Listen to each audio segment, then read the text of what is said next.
Bismillahirrahmanirrahim. Assalamualaikum warahmatullahi wabarakatuh.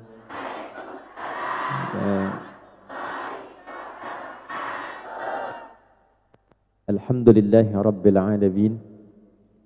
Alhamdulillahilladzi jama'ana mu'minin wal mu'minat. Alhamdulillahilladzi jama'ana muhsinin wa muhsinat. Alhamdulillahilladzi an'amana bini'amin la tuhsa. Wassalatu wassalamu ala nabiyyina wa sayyidina Muhammad ibn Abdullah salawatullahi alaihi wassalamuhu tam wa ala alihi at-tahirin wa sahbihi ajma'in wa dhurriyyatihi wa ummatihi ila yaumiddin wa ba'd. Yang kita muliakan, kita hormati guru kita semua, Al-Ustaz Muhaimin, berkenan tadi membuka, sebelumnya menemui kami tadi malam, menyambut. Semoga beliau senantiasa diberikan kesehatan, kesabaran dalam berdakwah, dan pahala berlimpah di sisi Allah Subhanahu wa Ta'ala. Perwakilan dari KJRI yang mungkin tadi sudah memberikan sambutan, semalam juga menyambut kami di bandara,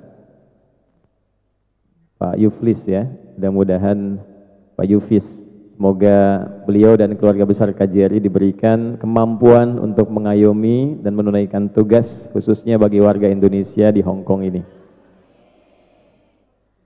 Bagaimana kabarnya? Sehat? Alhamdulillah, baik. Nikmat paling besar ketika lisan kita itu masih bisa mengenal Allah dan mengucap Alhamdulillah di setiap situasi dan kehidupan kita. Hal yang tidak mudah untuk dilakukan dan tidak semua orang bisa mengerjakan itu. Ketika lisan ini masih bisa berucap Alhamdulillah, masih mampu mengingat Allah, padahal boleh jadi di tempat yang tidak semua orang di situ mengenal Allah, maka bersyukurlah ada karunia Allah yang melebihi pemberian-pemberian dunia yang telah diraih. Baik para muslimat sekalian, khususnya ini ada juga dari teman-teman yang ikhwan.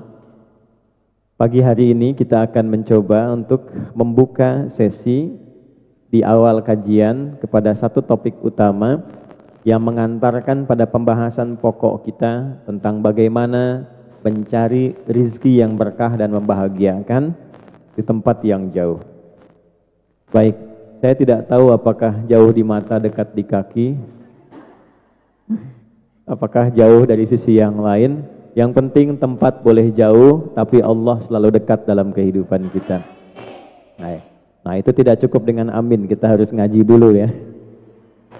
Baik, kita bagi pembahasan pada dua pokok utama. Yang pertama, kita akan mengenal dulu apa itu rizki.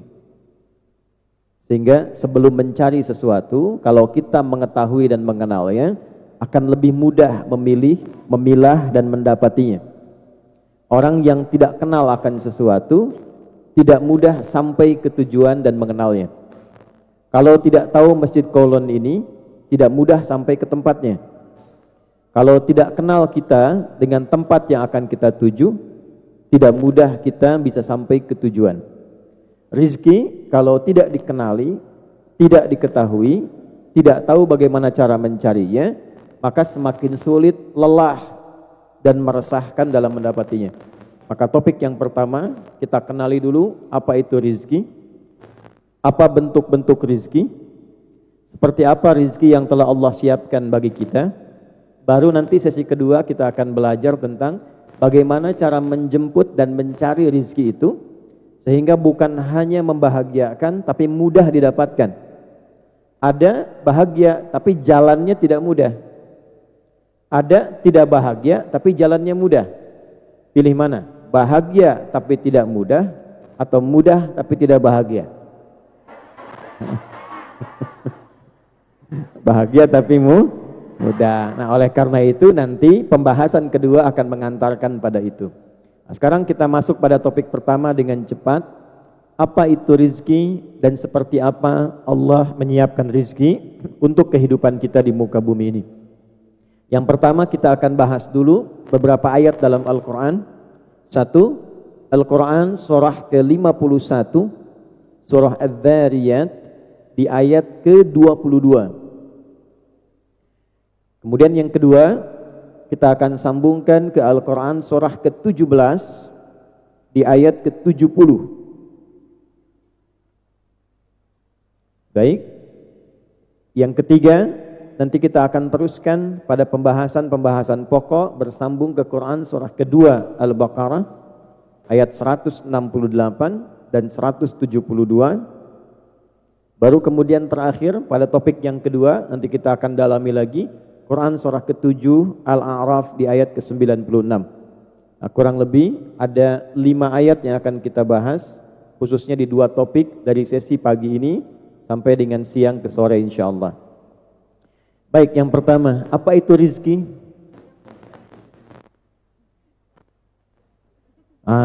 Mau cari rizki tapi tidak tahu apa itu rizki, ya.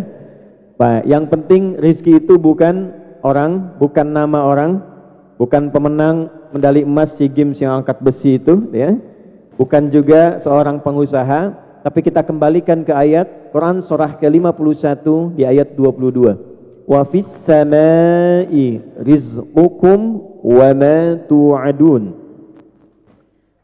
Dan di langit telah aku tetapkan rizki untuk manusia berkehidupan itu dan segala yang dijanjikan untuk memenuhi kebutuhan manusia di muka bumi.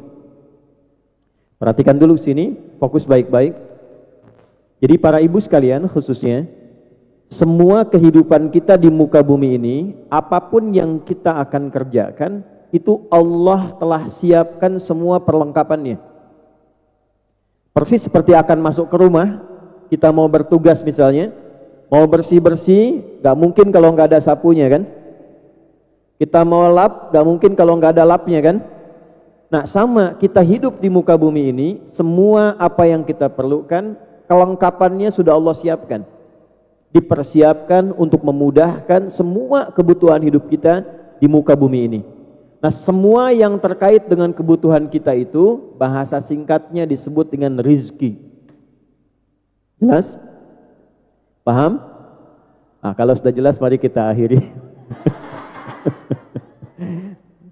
Baik ya. Jadi persingkat dulu.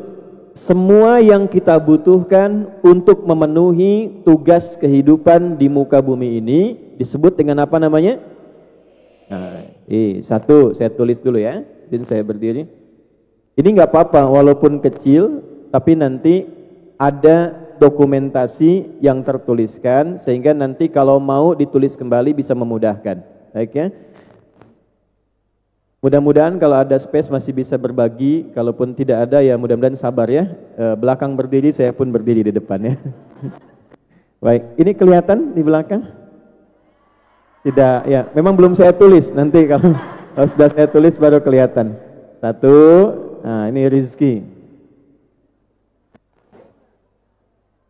Baik. Semua yang kita butuhkan dalam menjalani kehidupan di muka bumi ini disebut apa namanya? Baik. Butuh makan nggak saat di bumi ini? Butuh. Butuh minum nggak? Butuh berpakaian nggak? Nah, itu disebut dengan apa? Rizki. Baik. Butuh tenang nggak? Butuh. Butuh nyaman nggak? Nah, maka ketenangan pun disebut dengan apa? Nah, jadi rizki jangan dipahami dengan uang saja. Karena ketenangan juga rizki. Punya uang tidak tenang, tidak akan nyaman hidupnya. Ya, saya tanya nih, pilih mana ya? Tapi nggak ada pilihan ketiga nih. Dari sekarang saya ingatkan, pilih mana? Kaya tapi gelisah atau miskin tapi tenang? Oh. Mau miskin tapi tenang. Kaya tapi, nah itu. Jadi saya ingin tunjukkan pentingnya rizki berupa ketenangan, karena banyak orang memahami rizki itu hanya untuk materi saja. Uang, rizki. Mobil, rizki. Dapat rumah baru, rizki. Dapat harta baru, dapat suami baru. Udah aja. Udah sini, fokus dulu. Tapi semua itu tidak akan pernah mendapatkan kebahagiaan kalau tidak disertai dengan Nah, termasuk di rumah, ketenangan oleh Al-Quran didahulukan dibandingkan dengan materi harta yang kita dapatkan. Harta yang kita dapatkan itu disebut dengan maddah namanya. Jamaknya mawaddah. Pernah dengar mawaddah? Nah ya, baik. Nah, ini ada mawaddah di sini. Mawaddah. Ini harta yang kita inginkan. Dari Indonesia datang sampai ke Hong Kong mencari mawaddah. Ya, cari kebutuhan-kebutuhan, kadang dikirim ke rumah, ke kampung halaman, kadang dipakai di sini. Itu yang kita kumpulkan tuh mawaddah. Tapi dahsyatnya mawaddah ini ketika disebutkan di dalam Al-Qur'an didahului dengan sakinah. Tuh. Sakinah. Baru setelah ada sakinah dan mawaddah, dengan sendirinya muncul rahmah. Ya, maka disatukan sakinah, mawaddah dan disingkat samara. Ya, bumbunya sambara. Udah, samara itu ada di Quran surah ke-30 ayat 21. Kenapa sakinah didahulukan ketenangan? Sebab kalaupun mawaddah ini banyak terkumpul, tidak ada sakinah, maka hampa kehidupan bahkan di dalam rumah tangga. Nah, saya ingin pahamkan dulu para ibu sekalian, fokus baik-baik, jangan pernah batasi rizki pada kebutuhan-kebutuhan fisik saja. Artinya yang dimakan digunakan oleh tubuh kita. Pakaian, minuman, makanan, uang, dan seterusnya, itu betul rizki. Tapi ada rizki-rizki lain juga yang penting, bahkan ditampilkan dalam Al-Quran. Anak, rizki bukan? Suami rizki bukan? Awas, hati-hati. Mana yang didahulukan? Anak atau uang? Ketika pencarian uang kita mengabaikan perhatian terhadap anak, nah itu pun nanti ada tuntunan dalam Al-Quran. Bagaimana menyeimbangkannya? Jangan sampai kita mencari jauh-jauh keluar, yang buat kita berikan tidak terperhatikan. Nah, oleh karena itu kita nanti akan belajar. Walaupun tempatnya jauh dari Indonesia misalnya, ada keluarga yang ditinggalkan, bagaimana kita mendapatkan rizki yang satu tapi tidak mengabaikan rizki yang lain. Baik ya? Karena nanti ada hidup yang tidak seimbang. Rizki harta dicari-cari, yang pemberian Allah yang sudah didapatkan tidak terawat. Maka biasanya kalau tidak terjadi keseimbangan akan berpengaruh pada ketidaknyamanan dalam kehidupan. Nanti sebelum betul nanti kita akan jadikan sebagai topik pembahasan. Jadi saya buka sebagai pendahuluan dulu, muqaddimah dulu supaya paham dan kita rinci satu-satu. Rizki. Kita tempatkan yang pertama ketenangan. Nanti amalannya apa untuk mendapatkan rizki ketenangan ini? Sebab kalau tidak dikerjakan amalnya, tidak akan dapatkan rizkinya. Jelas? 2. Ada keluarga. Awas. Harta yang paling ada. Hafal. Dah, 2 ya. Nah, itu kan yang paling berharga. Jangan sampai nanti jauh-jauh tapi lupa dengan anak. Jauh-jauh lupa dengan pasangan. Katanya kan itu yang paling berharga. Nah, nanti kita cepat-cepat ya. Yang ketiga, baru apa yang kita sebut dengan materi. Di sini ada uang apapun bentuknya. Mau dolar, mau real, mau rupiah dan seterusnya. Di sini ada misalnya makanan, ada minuman, ada pakaian dan seterusnya. Sandang, pangan dan mau papan, mau karpet, mau apa terserah ya. Pokoknya ini masuk dalam bab rizki sini. Ini dulu 3 bagian ini. Jelas sampai di sini sekarang? Nah, jadi yang akan kita pelajari bukan hanya bagaimana cara bahagia mencari uang, bagaimana cara senang dalam bekerja walaupun dirantau orang, tapi bagaimana tenang dalam menjalaninya. Bagaimana keluarga juga nyaman mengetahui kita ada di sini, hubungannya tersambung dengan baik, dan seterusnya, seterusnya. Ini satu bagian terlebih dahulu. Ya. Wa fis samaa'i rizqukum wa ma tu'adun. Dan di langit sebelum ditetapkan di bumi, Allah sudah mengatur ketentuan ini dan dijanjikan akan diberikan kepada seluruh hamba Allah yang berkehidupan di bumi. Hong Kong bumi bukan? Indonesia bumi bukan? Amerika bumi bukan? Jadi aturannya sederhana, sepanjang kita berpijak di bumi, dimanapun kita berada, apakah itu ke Hong Kong, apakah itu kemudian ke Cina, apakah kembali ke Indonesia, sepanjang ada di bumi, Allah telah berjanji tiga-tiganya ini akan diberikan kepada kita kemudahan kalau kita mau mengikuti petunjuk Al-Qur'an. Nah, sampai di sini mukadimah yang kedua, jelas? Ya. Ini kita belum mulai nih, kita baru mukadimah nih ya. Supaya paham dulu ini. Inilah makna Quran surah 51 ayat 22.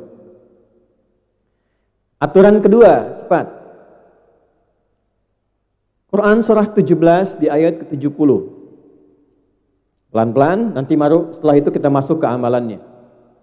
Walaqad karramna bani Adam wa hamalnahum fil bardi wal bahr wa razaqnahum, ini kalimatnya, wa razaqnahum minat thayyibati wa faddalnahum ala katsirin mimman khalaqna tafdila. Paham? Tidak?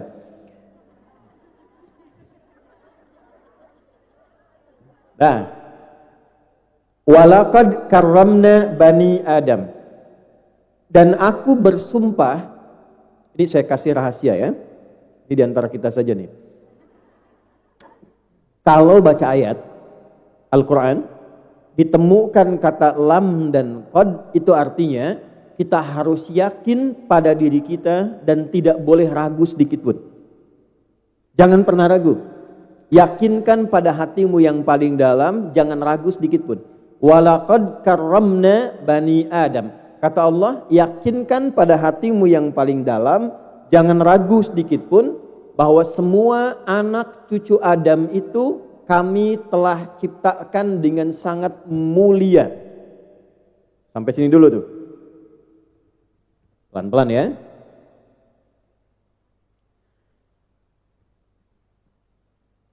Anak cucu Adam itu manusia bukan? Ya. Manusia itu namanya ada 5 dalam Al-Quran. Ada berapa? 5. Satu, ada yang disebut bashar. Bashar 35 kali disebutkan dalam Al-Quran. Ba, sin besar, ra, bashar. Qul innama ana basyarum mithlukum. Bashar itu bentuk tampilannya yang indah, yang halus, yang punya kecenderungan biologis. Jadi tampilannya indah kalau laki-laki, perempuan kulitnya halus, laki-laki ganteng, perempuan cantik, tampilannya indah, menawan, itu bashar namanya. Oke? Okay? Nah, semua manusia yang diciptakan, baik jadi laki-laki, jadi perempuan, dibandingkan dengan makhluk lain, ini tampilan yang terbaik. Kalau ibu nggak percaya, datang kebun binatang. Ada kebun binatang nggak di Hong Kong nih?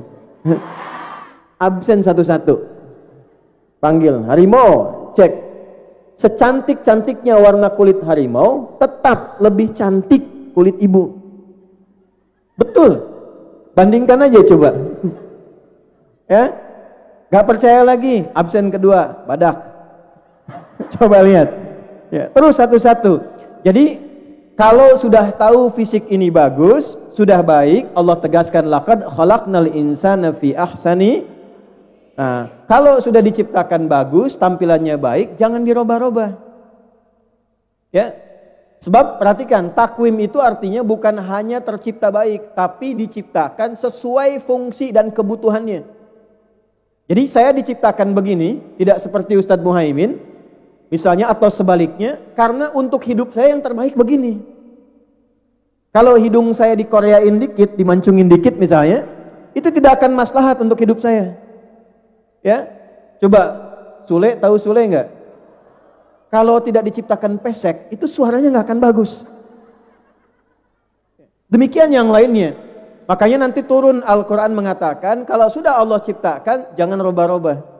Karena ada fungsi kehidupan yang sesuai dengan fitrah penciptaan. Jelas sampai sini? Ya, jangan pernah bandingkan diri ibu dengan perempuan-perempuan lain. Seperti yang laki-laki pun jangan bandingkan dengan laki-laki lain. Karena tampilan yang seperti ini yang terbaik untuk hidup kita.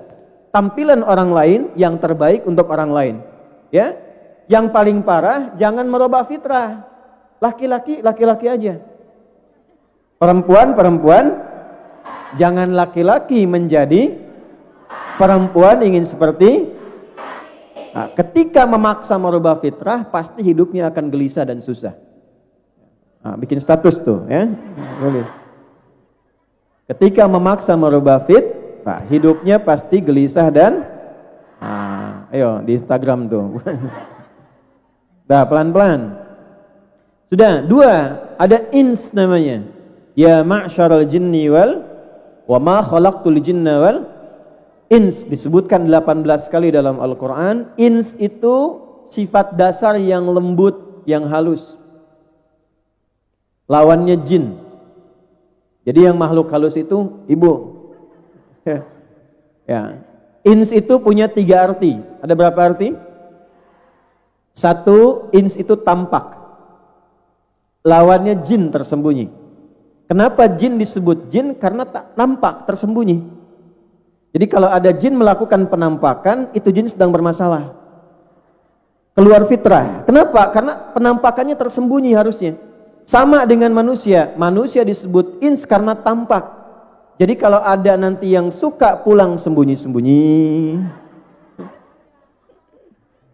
ya, datang sembunyi-sembunyi, sama dengan sedang punya masalah.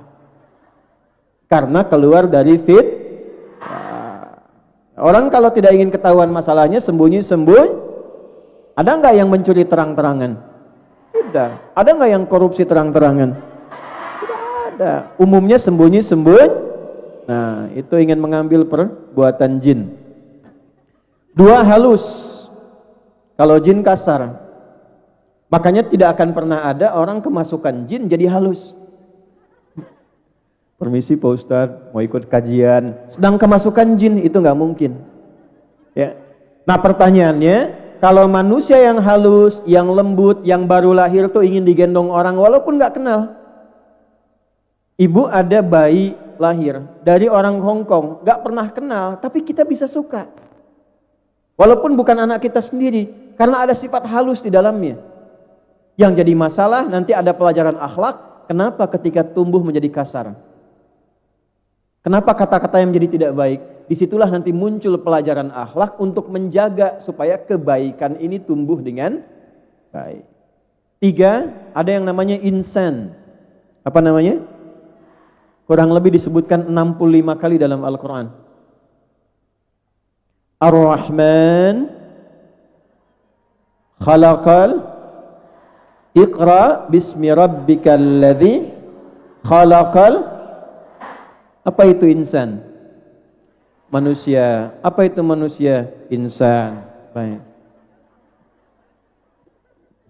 Insan itu nama manusia yang menunjuk pada seluruh aktivitas hidupnya. Maksudnya apa? Kalau ibu keluarkan kata-kata insan di dalam Al-Quran, ada petunjuk bagaimana kita mengatur kegiatan supaya tertib, supaya rapi. Pagi apa yang dikerjakan, siang apa yang dilakukan, sampai ke isya, sampai ke malam. Itulah sebabnya kenapa sehari dibagi 5 waktu, supaya tertib menjalani aktivitas. Kalau ada yang tidak bermanfaat, maka rugi waktu diberikan tapi tidak baik untuk dilaksanakan. Turunlah Quran surah 103. Wal 'asr innal insana lafi illal ladzina wa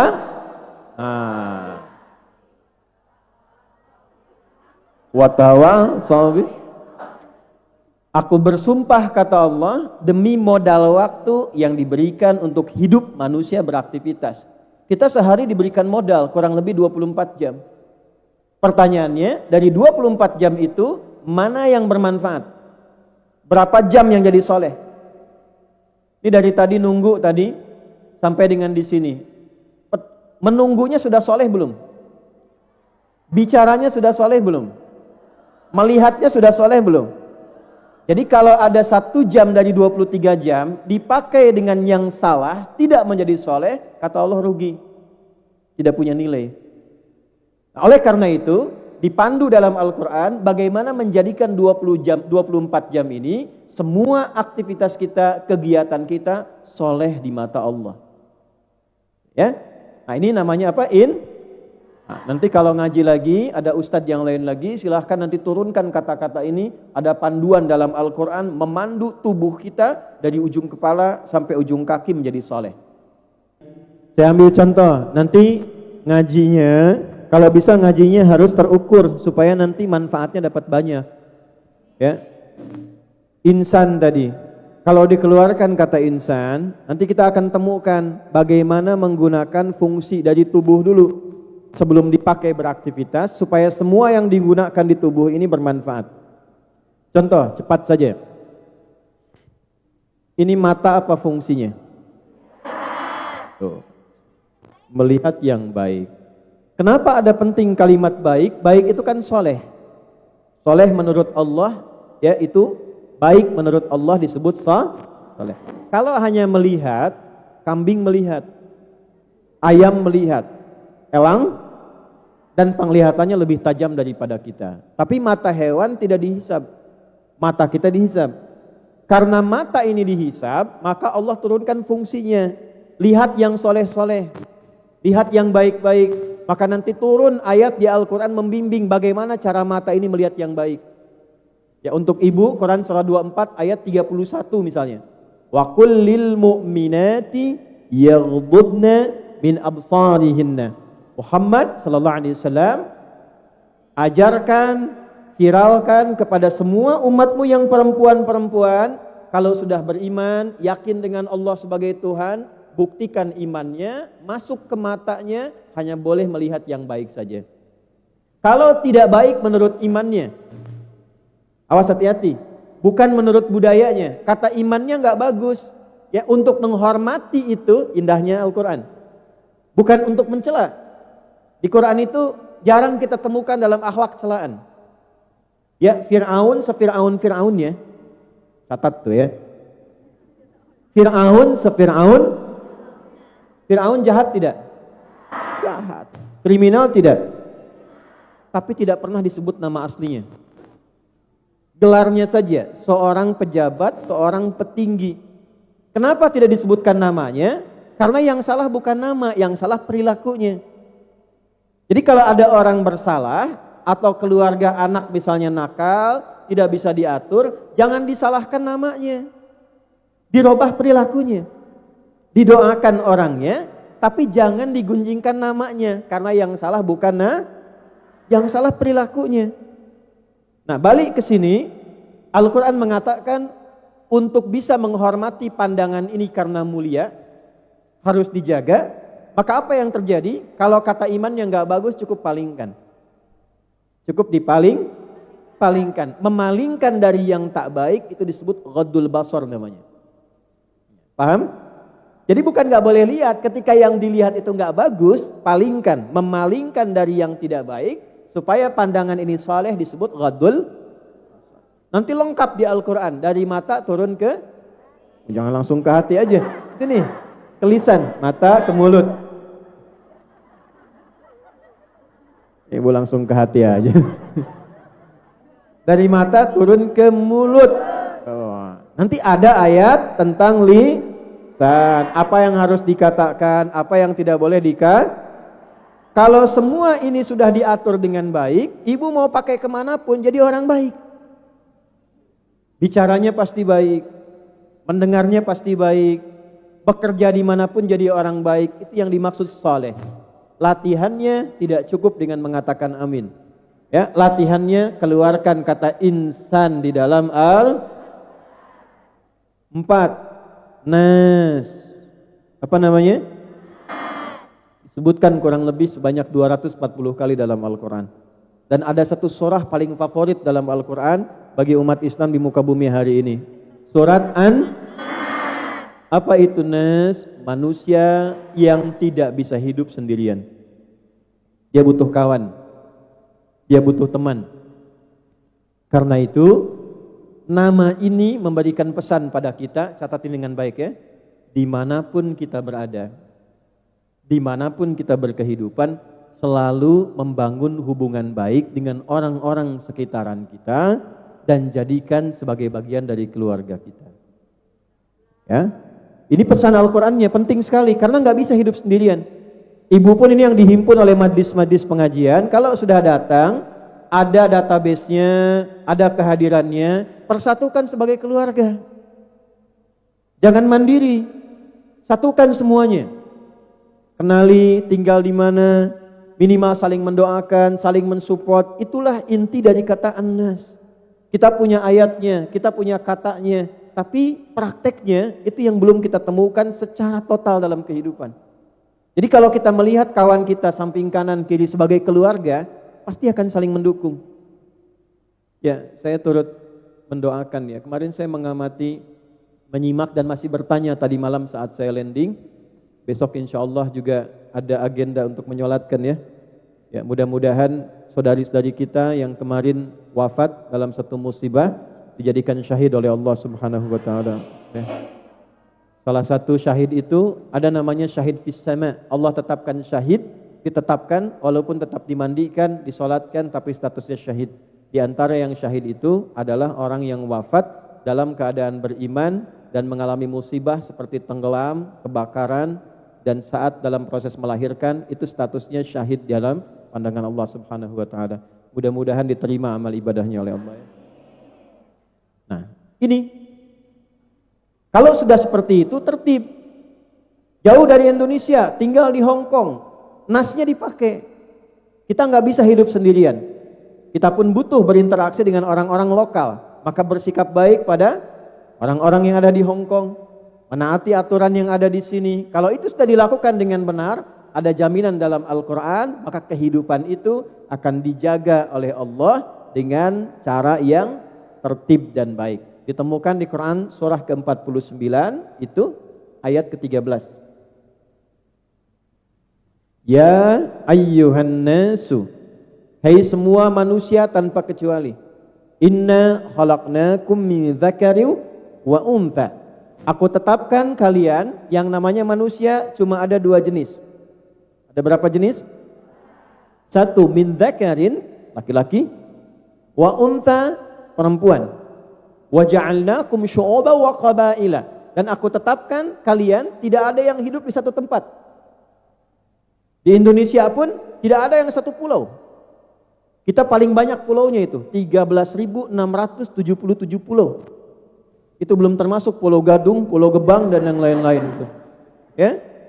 Ada RT-nya, ada RW-nya, kelurahannya, kecamatannya. Tidak ada yang hidup di satu tempat. Termasuk keluar dari Indonesia, terbang kurang lebih 5 jam, kita temukan Hong Kong. Jadi selain yang di Indonesia, ada yang tinggal di mana?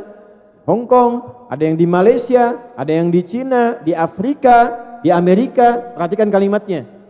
Lita'arafu. Apa itu ta'aruf? Ta'aruf itu bukan hanya saling mengenal, saling berkenalan, saling mengisi, saling mendukung, saling membantu. Jadi kalau sudah ada kata nas, ibu hadir di sini mengaji, praktekkan dalam kehidupan. Kalau sudah disatukan walaupun namanya pengajian, praktekkan ayatnya. Jadikan satu keluarga saling mendukung dalam berkegiatan.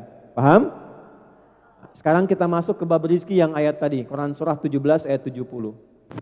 Yang di ayat ini Allah tidak sebutkan bashar, tidak sebutkan ins, tidak sebutkan insan, yang disebutkan bukan nas, tapi yang disebutkan yang kelima. Walaqad karramna bani Adam. Fokus baik-baik karena ini nama yang terpenting dalam pencarian rizki. Ini yang atas saya hapus sebentar ya, biar lebih kelihatan. Insya Allah. Tuh. Kaget kan? Ya. Ini belum saya bilang udah kaget tuh. Ini pengajian luar biasa ya. Datang jauh sendiri, angkat sendiri, nulis, hapus sendiri, luar biasa. Bu tinggal lihat, catat, kerjakan, masuk surga. Enak. Ya. Saya datang sebagai keluarga ya, bukan orang luar.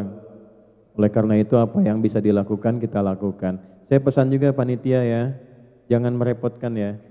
Jadi jangan kasih amplop, jangan kasih apa ya. Saya pulang, enggak, saya serius. Saya datang sebagai keluarga untuk memastikan umat-umat Nabi di sini dekat dengan Allah. Ya, saya tidak mencari yang lain. Karena itu kalau saya datang, yang penting saya sehat, waktunya ada, saya hadir. Ya, jadi jangan pernah nyiapkan apa-apa, jangan ngasih ini ngasih itu. Lebih baik untuk teman-teman, untuk dijadikan satu kegiatan lagi, itu akan lebih baik. Ya, insya Allah Allah sudah cukupkan. Ya, ya sini, Bani Adam.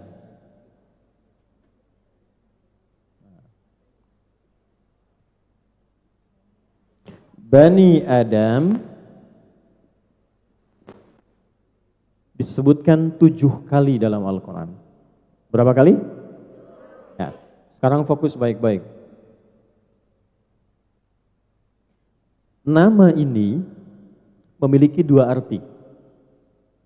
1, menunjuk pada asal-usul keturunan manusia yang sumbernya dari Nabi Adam dan Sayyidah Hawa. Jadi semua ibu ini kita keturunan Nabi. Nabi Adam. Ya. Tidak ada manusia hidup di luar keturunan Nabi Adam. Kalau ada di Inggris sana yang memilih keturunannya berasal dari hewan tertentu, silakan saja. Ya, kita tidak ikut. 1. Nah, makna kedua, perhatikan. Pada kisah Nabi Adam ini, sebelum turun ke bumi, Allah sudah berikan training, istilahnya, istilah kita sekarang.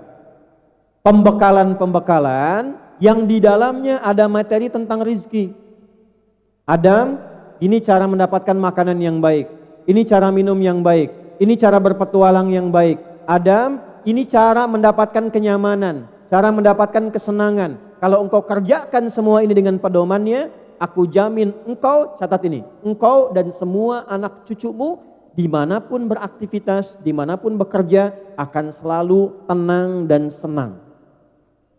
Ya, itu nanti ditemukan di Quran surat Al-Baqarah di ayat 30 sampai ayat ke-38.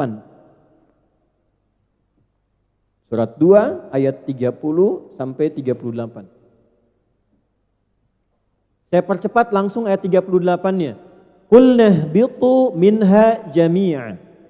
Fa imma ya'tiyannakum minni huda faman tabi'a hudaya fala khaufun 'alaihim wala hum yahzanun.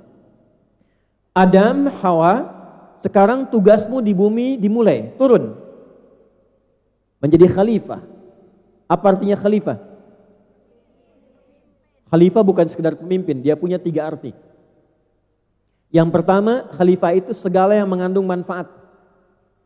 Jadi dimanapun ibu beraktivitas, dimanapun ibu berada, usahakan semua yang kita kerjakan bermanfaat. Kita jadi asisten di satu rumah, misalnya ya, apa yang kita kerjakan bermanfaat. Ya, majikan mendapatkan manfaat, di perusahaan mendapatkan manfaat, ke keluarga mendapatkan manfaat. Ketika disebut dengan khalifah, artinya segala yang menghadirkan manfaat. Kalau bicara yang bermanfaat. Kalau bekerja di tempat yang bermanfaat, itulah khalifah. Yang kedua, sukses dan makmur. Kalau mau bekerja, jangan tanggung sampai sukses. Kesuksesan itu digunakan untuk memakmurkan tempat kita berpijak. Makanya saya sepakat tuh, ya dengan PMI, nama Pekerja Migran Indonesia. Karena ibu sedang bekerja memakmurkan negara, devisanya banyak pulang. Ya, saya termasuk dari tahun 2005. sejak era Pak Jumhur Hidayat itu saya termasuk yang menyuarakan kesejahteraan, ya perlindungan bagi PMI yang sekarang disebut dengan PMI itu, Pekerja Migran Indonesia. Kenapa? Karena jasanya terhadap bangsa itu kuat. Kata itulah yang disebut dalam Al-Quran dengan khalifah, memakmurkan tempat yang kita pindah. Yang ketiga, khalifah itu saling menggantikan. Gak ada yang abadi bu sifatnya. Semua yang tinggal di bumi akan digantikan oleh generasi yang lainnya. Maaf, saya ulangi lagi, maaf. Ibu ada kakek? Masih hidup? Masih. Kalau masih hidup, ada buyut? Masih hidup? Buyut meninggal digantikan oleh kakek kita. Kakek tidak ada digantikan oleh ayah ibu kita. Ayah ibu tidak ada digantikan oleh kita. Kita tidak ada digantikan oleh anak keturunan kita. Demikian saling menggantikan. Di negara pun begitu. Orang-orang yang senior digantikan oleh yang muda-muda kemudian hari. Maksud saya apa? Kenapa disebut khalifah? Walaupun ibu kerja jauh, jangan sampai lalai dalam perhatian pada keluarga, karena nanti yang menggantikan ibu itu anak-anak ibu juga. Yang menggantikan ayahnya, anak-anaknya juga. Itulah kenapa disebut dengan khalifah. Nah, dalam mengerjakan kegiatan ini, Allah turunkan pedoman. Kata Allah, Adam, Hawa, bawa tugas ini di bumi, aku siapkan pedoman disebut dengan hudan namanya. Apa namanya? Saya tulis dulu ya, hudan. Itu ada reporter satu namanya Hudan.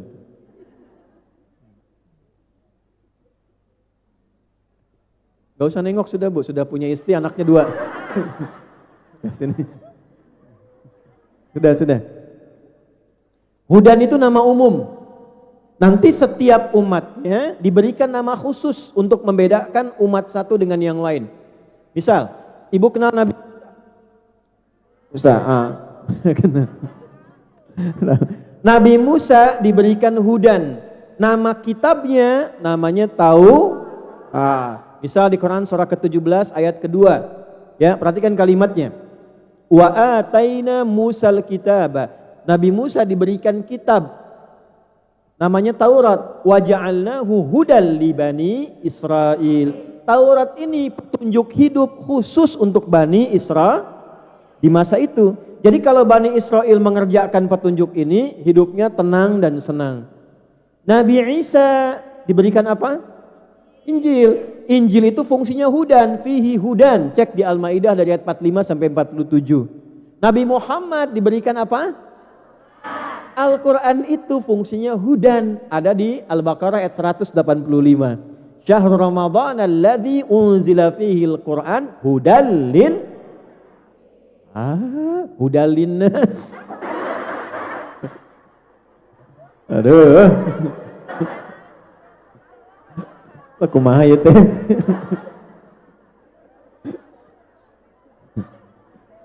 Jangan suka pindah-pindah ya. Apalagi pindah ke lain hati itu. Awas. Sudah. Udah jauh-jauh ngaji sampai 185 pindah ke ayat 2. Dan nanti sesi kedua di akhir kita belajar cara cepat menghafal Quran. Mau? Ya. Nanti saya bantu nanti belajar 5 menit hafal Quran, caranya dengan halamannya, dengan nomornya, dengan posisinya. 5 menit insya Allah. Oh baik. Ya nanti di akhir. Ya. Baik. Ya apa ya sudah. Dah nyambung dulu, belum selesai kita. Nah, di Al-Quran itu semua isinya disebut hudan. Apa itu hudan? Pedoman hidup. Karena sifatnya hidup, dalam hidup kita butuh rizki, maka di Quran pun ada pedoman cara mendapatkan rizki. Yang kalau kita ikuti itu, janji Allahnya, fala khaufun alaihim walahum yahzanun. Akan dipastikan dimanapun dia hidup dan beraktivitas. Ibu mau ke Hong Kong, mau ke tempat lain, mau kemana pun, Allah jamin. Dimanapun dia berada, la khauf, tidak akan pernah gelisah. Apa lawan gelisah? Tenang. Walahum yahzanun, tidak akan pernah sedih. Apa lawan sedih? Senang. Jadi bekerja apapun akan senang sepanjang mengikuti pedomannya. Dimanapun akan senang. Jadi kalau mau ibu ada di sini, ada di sana, di tempat lain, kesenangan itu ada. Di sini, di sana, di mana-mana. Ya, bukan hanya hatiku, pekerjaanku, kehidupanku, keluargaku hadir di dalamnya. Nah, sekarang kenapa disebutkan 7 kali Bani Adam dan terkait dengan pedoman berkehidupan termasuk mencari rizki? Saya tanya, ini bukan ilmu otak-atik ya, perhatikan kalimatnya. Ini ilmu Quran khusus ini. Kita itu beraktivitas, hidup, bekerja, berkehidupan dalam sepekan berapa hari? Seminggu berapa hari? Disebutkan 7 kali dalam Al-Quran. Kalau pedoman ini digunakan setiap kali ibu beraktivitas, bekerja 7 hari dalam sepekan, termasuk istirahatnya, kerjanya dan sebagainya, pastikan dalam keadaan apapun Allah jamin senang dan tenang. Ini rahasianya, kenapa yang disebutkan ini bukan yang lain. Nah, sekarang masuk ke bab rizkinya. Kalau sudah paham ini, masuk ke bab rizkinya. Wa razaqnahum minat thayyibat. Ketentuan yang pertama, kalau ingin mencari rizki, walaupun di tempat yang jauh dari tempat kita terlahir, tumbuh dan berkembang, singkatnya sampai ke Hong Kong ini misalnya, pastikan kaidah yang pertama, cari pekerjaan yang baik.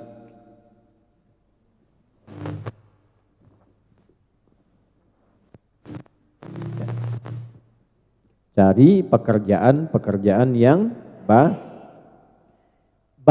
Itu ada 5 nama. 1, thayyib. 2, khair. 3, ma'ruf. 4, ihsan. 5, salih. Ya, saya ulangi sekali lagi. Nanti kalau belum jelas, ibu putar-putar tuh di YouTube-nya sampai berkali-kali ya. 1, thayyib. 2, khair. 3, ma'ruf.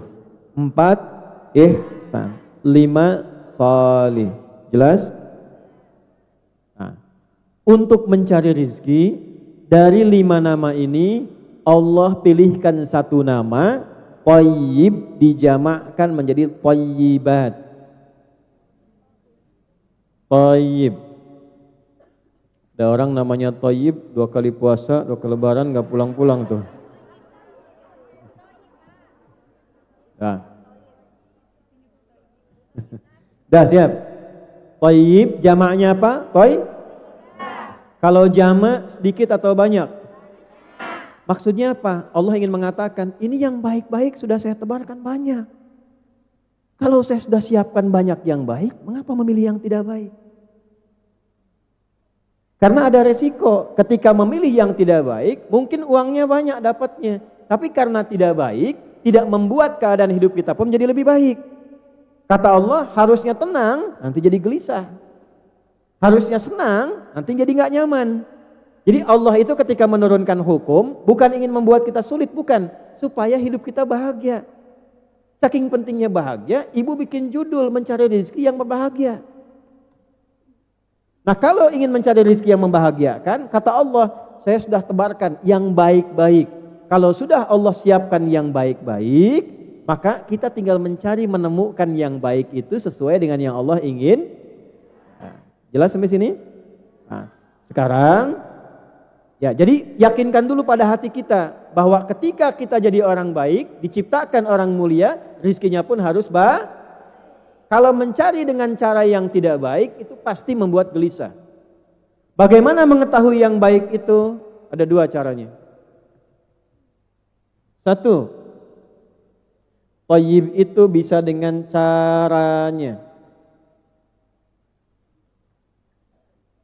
Yang kedua bisa bentuknya atau jenis pekerjaannya.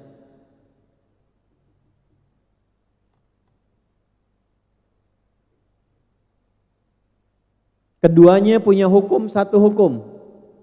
Dipasangkan kata thayyib dengan 1 hukum mencakup 2 arti. Tadi ibu sudah tulis ayatnya, ditemukan di Quran surat kedua Al-Baqarah di ayat 168. Pakai nas lagi.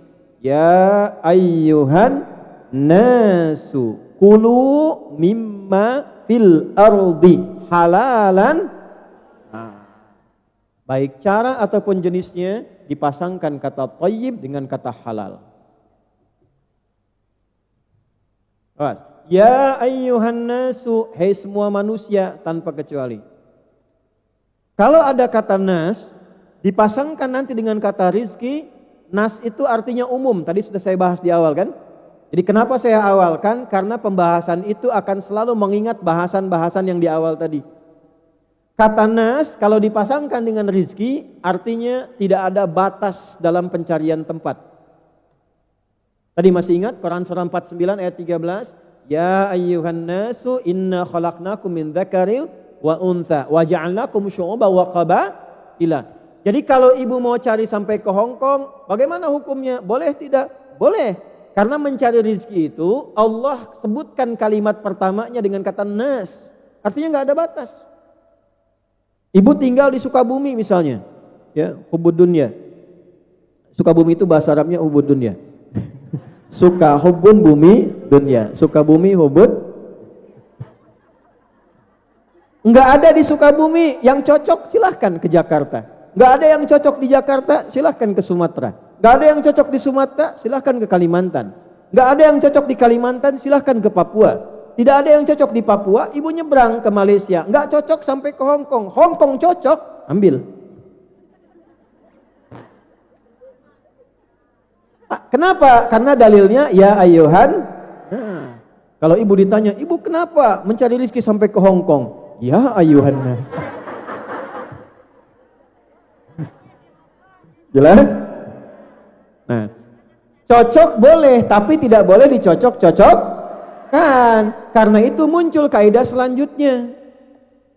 Kulu mimma fil ardi.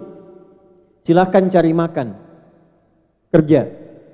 Kenapa disebutkan cari makan? Karena umumnya orang kalau ditanya mau kemana dalam bekerja, jawabannya biasanya mencari sesuap nasi, kan? Walaupun yang dimakan satu rice cooker. Ya ayyuhan nasu kulu mimma fil. Carilah di bagian bumi yang bisa kamu jangkau. Di sini nggak ada yang cocok, ya. Bukan karena tidak berbakat, tapi tempatnya tidak sesuai. Jadi kalau ibu banyak ditolak di berbagai tempat, bukan karena ibu tidak unggul, bukan karena keistimewaan ibu tidak cocok berada di tempat itu. Cari tempat lain. Allah ciptakan kita itu dengan istimewa. Kalau ada tempat yang tidak sesuai, berarti keistimewaan kita belum dibutuhkan di situ.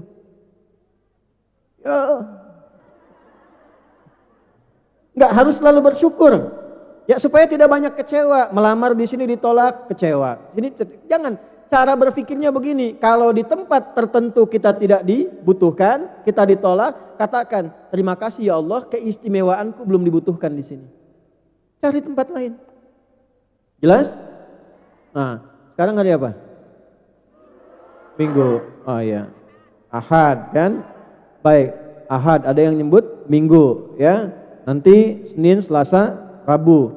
Kukira ini hari Minggu, ternyata nanti hari Rabu. Nah, kukira engkau menunggu, ternyata cari yang pekerjaan maksudnya. Pekerjaan sampai ke liang lahat. Kalau Anda menunggu pekerjaan yang tidak cocok, selalu cari yang baru sampai ke liang lahat. Itu maksudnya. Tuh. Nah, sini. Jadi kalau nanti ada yang tanya Ustadz, ibu kenapa sampai ke Hong Kong? Ibu jawab, ya ayyuhan kulu mimma fil ardi. Baik, belum selesai. Halalan. Kalau ingin dapat yang thayyib tadi, yang sudah Allah tebarkan, kaidah yang pertama, temukan yang thayyib itu prinsipnya dengan yang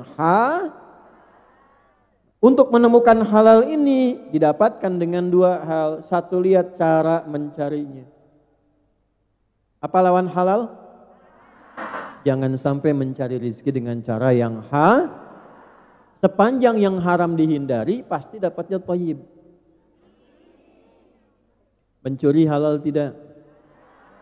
Berarti harta yang dihasilkan dari pencurian sifatnya tidak thayyib. Pasti gelisah. Kalau thayyib pasti senang, pasti tenang. Makanya tidak ada pencuri yang tenang. Gelisah. Nah, koruptor juga nggak tenang, Bu.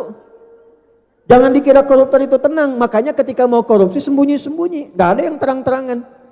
Ya, oh itu kijangnya sudah akan sampai, tolong dijemput ya. Kijang tuh, padahal uang korupsi.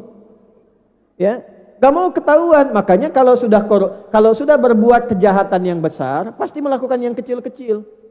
Untuk menutupi kejahatan yang besar, minimal yang kecil-kecil.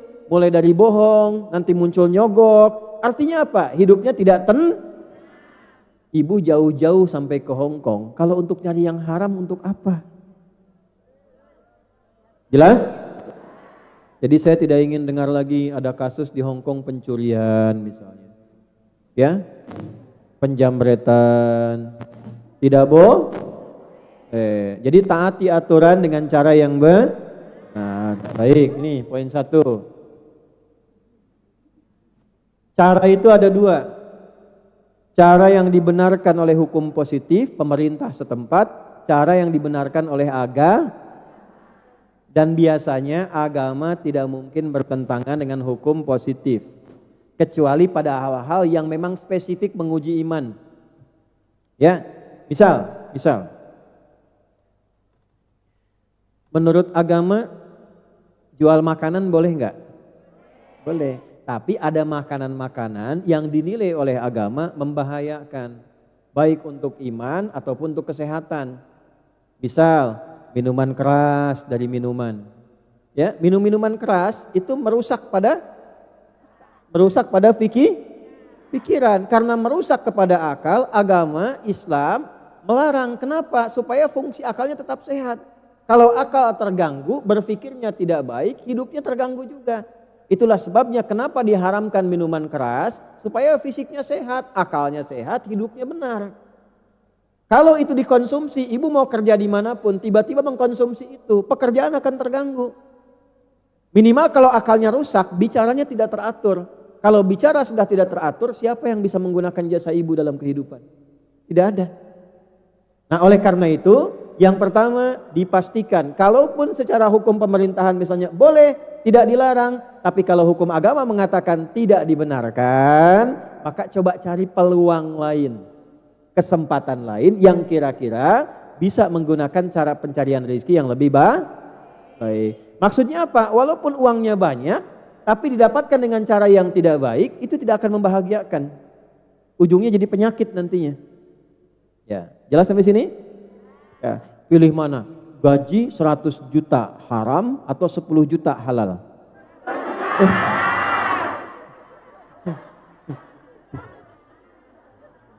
Selalu aja. Aduh, ibu.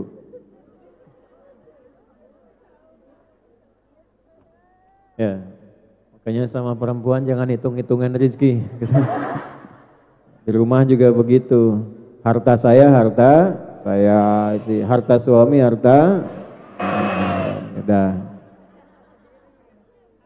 Udah balik lagi. Shallu ala nabi. Sampai mana tadi? Baik ya. Ya.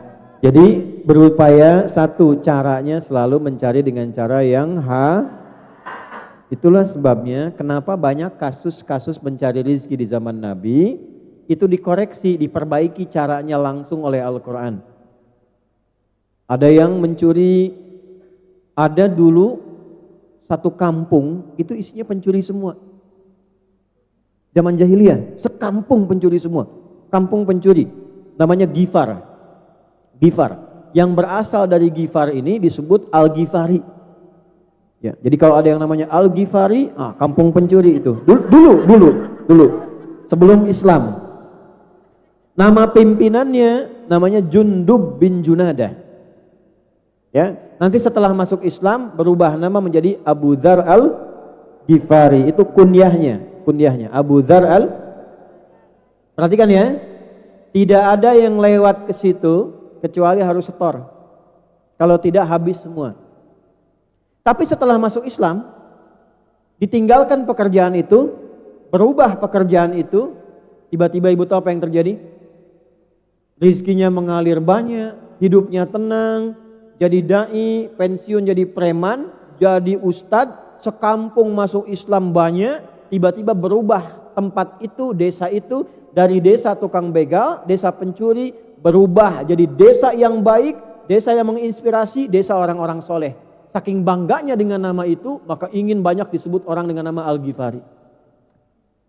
Asalnya desa preman. Jadi kalau ada film preman pensiun, nah itu dulu sudah ada. Ya, namanya Abu Dzar Al-Ghifari. Nah, pokoknya meninggalkan yang haram untuk mengejar kepada yang halal itu pasti Allah ganti. Ya, dirubah ketidakbaikannya, dirubah hal-hal yang tidak menyenangkannya, dirubah. Pertama kali diberikan oleh Allah itu ketenangan. Jadi kalau Allah menginginkan ibu berubah, ya, yang pertama dikasih bukan dunia, Bu, terlalu kecil. Saya ulangi ya. Yang pertama Allah kasih pasti bukan dunia. Misal nih, ada pekerjaan yang gak tepat, ibu pengen cari yang lebih baik. Itu yang Allah berikan pertama kali, bukan gaji yang banyak dulu. Bukan uang yang banyak. Tapi yang pertama Allah kasih ketenangan dulu pada hati. Itu yang mahal. Nanti kalau hati sudah tenang, sudah bisa megang uang yang halal, sudah bisa menggunakan yang sedikit tapi berkah, Allah tambah tanpa batasan. Abdurrahman bin Auf sebelum masuk Islam kaya, tapi kayanya dari hasil yang tidak baik. Allah tidak ingin terjadi masuk Islam yang tidak baiknya dibuang semua, mulai dari awal usaha lagi, tiba-tiba 2 tahun jadi orang nomor 3 paling kaya di kota Madinah. Setelah 4 tahun, 5 tahun Nabi meninggal dunia, jadi orang nomor 1 paling kaya di Madinah yang kapaknya saja ada cerita mengatakan terbuat dari emas. Ada kajian menghitung, saya waktu mendapatkan referensi menghitung itu, kurang lebih valuasi itu nilai hartanya waktu itu, kalau dihitung sekarang, itu jumlahnya 14.000 triliun. Utsman bin Affan, modalnya kebun dengan sumur. Setelah masuk Islam, diwakafkan itu, dijadikan amal saleh, sampai sekarang kebunnya masih ada, punya hotel setelah 15 abad, penghasilan dari hotel itu disedekahkan untuk umat Islam, baik yang di Madinah ataupun orang luar yang membutuhkan. Mau seperti itu? Nih caranya, Allah sudah tebarkan yang halal, sudah tebarkan yang thayyib. Kalau sudah diberikan yang baik, jangan cari yang tidak baik. Dah, itu cara yang pertama. 2 jenisnya, bentuknya.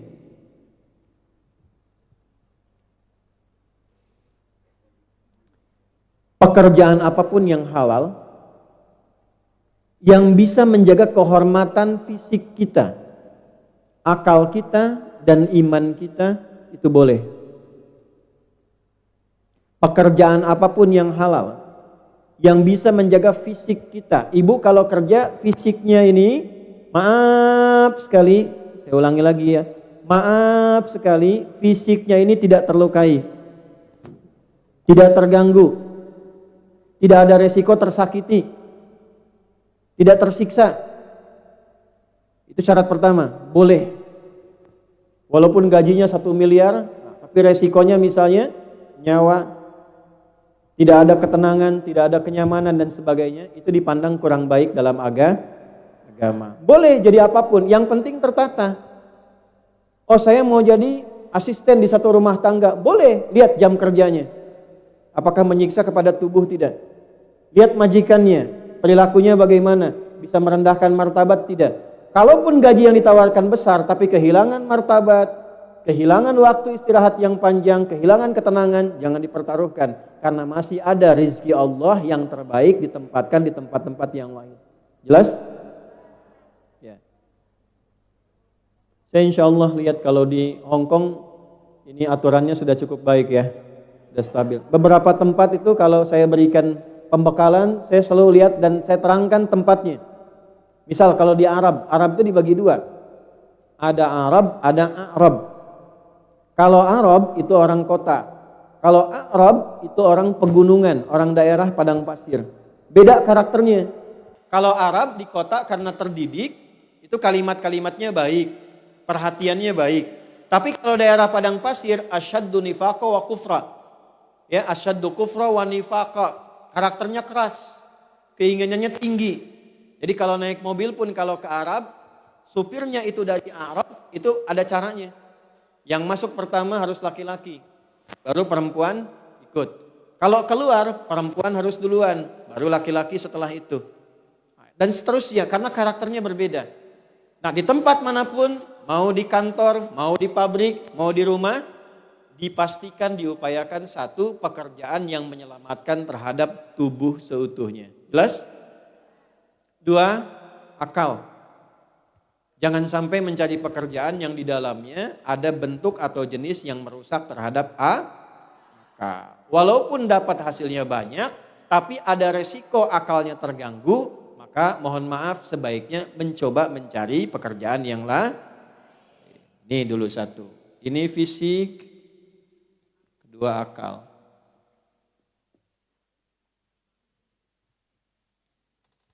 Kerja di tempat minuman tapi harus ikut nyobain dulu misalnya. Nah, itu kan. Tempat-tempat tertentu. Tiga, iman. Apa? Ditawari gaji tapi harus meninggalkan Islam misalnya.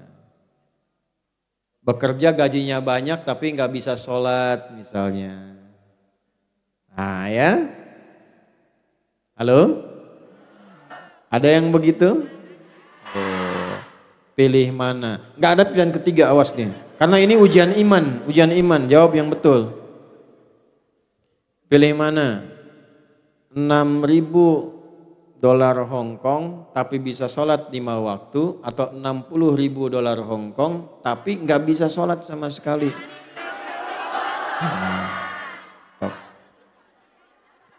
Kalau 60.000 milih itu nggak sholat, wah saya langsung selesai. Gak ada yang bayar juga ya. Sudah lihat sini. Kenapa saya sampaikan ini? Karena akan ada tiba satu masa, satu waktu, orang sudah silau dengan dunia, tak peduli dengan iman. Itu bahaya.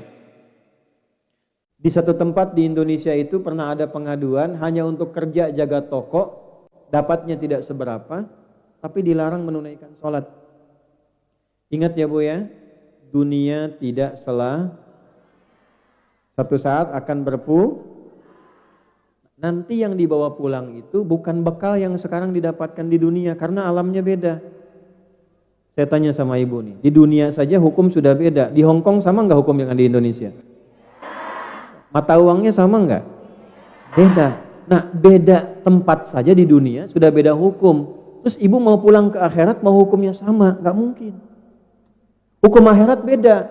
Ke alam kubur saja sudah beda. Ibu di dunia pakai pakaian begini. Kadang seragaman, kadang dilihat yang bagus dan sebagainya. Tapi begitu masuk ke alam kubur, beda alam, pindah dunianya, tidak berbeda, tidak sama lagi, maka yang dikenakan pun tidak akan sama. Pakaiannya apakah begini? Tidak. Apakah handphone yang kita cari, gaji pertama saya buat handphone ini, nanti masuk ke alam kubur dibawa enggak? Tidak. Dolarnya dibawa enggak? Rupiahnya dibawa enggak? Tidak. Oh, nanti saya mau bawa handphone masuk ke alam kubur kan ya, kalau kamu kangen miskol aja. Bisa. Miskol dzarratin syarriyah. Gak nyambung. Nah, yang dibawa apanya? Amalnya. Amal pertama yang akan membantu kita saat pindah alam itu, kita yakin sebagai orang beriman, amal pertamanya, ingat dari awal tadi, ada fisik, ada akal, ada roh. Saat meninggal yang dicabut apanya? Rohnya. Maka yang dibawa itu amalan rohnya. Nah, amal roh ini beda dengan fisik. Makanan fisik, makan, sarapan, macam-macam. Makanan akal, belajar, baca. Makanan roh itu ibadah, sholat Bu, baca Quran. Ketika meninggal, rohnya dicabut, itu yang ikut sholatnya, yang ikut pengajiannya, baca Qurannya. Kalau makanan fisik gak ikut. Jadi yang kita kumpulkan sekarang, kalau meninggal itu gak ikut. Yang pintar-pintar sampai punya gelar S1, S2, S3, S4, kerupuk 3, itu sampai dingin, kan kita S semua kan, ya SD, SMP, SMA, S1, S2, itu gelar sebanyak apapun kalau meninggal nggak kepake. Semuanya pengen satu gelarnya, apa artinya almarhum? Bukan, almarhum itu yang disayang Allah. Oh. Almarhum itu yang disayang, dari kata rahimah, almarhum yang disayang Allah. Ini nggak kenal Allah pengen disayang, nggak pernah sholat pengen disayang. Kenal Allah enggak, sholat enggak, baca Quran juga enggak, meninggal pengen disayang. Gimana? Ibu mungkin nggak sayang suami orang? Tidak, karena ibu nggak kenal. Ya, ini nggak kenal Allah pengen disayang. Jadi gelar itu akan hilang. Ini pakaian yang dibawa tidak akan dikenakan. Nah, karena rohnya yang dicabut, maka amalan roh yang dibawa. Ibu mau dapat gaji besar, majikannya perhatian, gajinya enak, hidupnya tenang. Kalau meninggal nggak pernah sholat, nggak akan nyaman di alam kubur. Ini saya kasih tahu sebelum masuk. Kalau udah masuk gak bisa keluar. Allah yang maha tahu menginfokan banyak orang di dalam pengen keluar. Karena banyak saat di luar itu mengerjakan amalan tidak siap untuk masuk. Mereka mengatakan, fa'asaddaqa wa akum minas sholihin. Ya Allah sebentar aja. Sebentar, kalau diberikan 1 detik pun saya istighfar. Kalau diberikan 1 menit saya sholat. Kalau diberikan 10 menit saya ngaji, ya Allah. Itu mereka mengatakan, sebentar aja. Laula akhartani ila ajalin qarib. Ya Allah sebentar, kasih diskon sedikit aja. Kalau bisa saya keluar, saya istighfar. Nah kita mumpung masih di luar, belum mah. Kalau sudah masuk tidak bisa keluar. Nah pertanyaannya sebelum masuk, bekal apa yang dibawa masuk? Karena setiap pindah tempat mesti ada bekal. Ibu mungkin gak datang ke Hong Kong kalau gak bawa bekal? Tidak. Kan gak bisa jalan kaki ke sini. Dari Sumenep ke sini jalan, nggak mungkin, pakai pesawat dulu, ke Cengkareng dulu, ya, dari Cimahi gitu juga, dari Kudus gitu juga, dari Kalimantan pakai pesawat dulu, mesti ada bekal, nabung dulu, betul? Sekarang mau masuk kubur, nggak ada bekal, susah masuk, gimana? Man rabbuka, kata malaikat, aduh kada abi mata terang ya. Dipukul di palu tuh, dikasih hidup 70 tahun gak kenal Allah. Ada anak 3 tahun sudah bisa menyebut Allah, Allah, ya Allah, ya Allah. 3 tahun mau disuntik, astagfirullah katanya tuh. Ada orang 30 tahun dikasih hidup gak bisa nyebut nama Allah. Ibu jauh-jauh ke Hong Kong, kalau sudah dikirim sampai ke Hong Kong belum kenal Allah, kemana lagi mesti dikirim?